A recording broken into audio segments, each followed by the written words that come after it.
খেজুরের বীজ থেকে সুস্বাদু কফি তৈরি করেছেন বাগেরহাটের পল্লী চিকিৎসক ও উদ্যোক্তা হাওলাদার মোহাম্মদ আলী।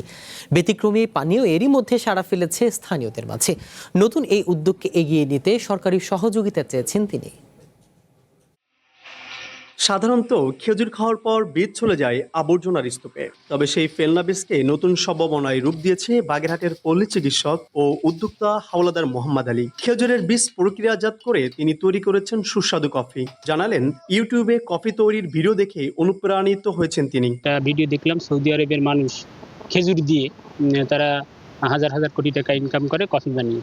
তো আমি সেই সুবাদে আমার মাথায় আসলো যে আমাদের এলাকায় যে অবহেলিত অনাধারে পড়ে থাকা হাজার হাজার টন খেজুর নষ্ট হয়ে যায়, আমি এটাকে কিছু করা যায় কিনা এটা মাথায় আসলো। পরে ওই বছর পারিনি, এবছরে আমি 25 টাকা 20 টাকা দরে কাইন কিনে আমি বাড়ি এনে ওটাকে পাকায়, এরপর বীজ বের করে আমি কফিতে পরিণত করি। পরিবেশ বান্ধব ও অর্থনৈতিকভাবে সম্ভাবনায় এই উদ্যোগকে বাণিজ্যিক রূপ দিতে সরকারি সহযোগিতা চান এই উদ্যোক্তা। খেজুরের এই বীজ দিয়ে যে কফি বানানো আগে পরে আমি কোনোদিন জানতাম না, দেখিও নি।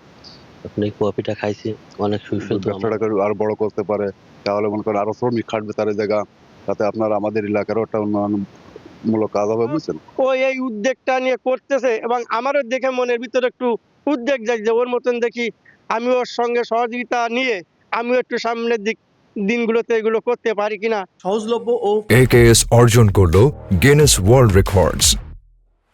AKS ফেলনা উপকরণকে কাজে লাগিয়ে মূল্য সংযোজনের বড় সুযোগ দেখছেন স্থানীয় কৃষি কর্মকর্তারা। এই খেজুরের আটি থেকে যে কফিটা উৎপাদন করছেন, এই কফিটা একটা মাইল ফলক হবে আমি মনে করি। কারণ হলো যে এটা একটা অর্গানিক কফি। বিএসটিআর মাধ্যমে এটা পরীক্ষা নিরীক্ষা করবেন, পাশাপাশি আমাদের কৃষি বিপণন অধিদপ্তর ওনাকে কিছু মেশিনারিজ দেবে যাতে এটাকে প্যাকেটিং করতে পারে, প্যাকেজিং এর সুবিধা হয়।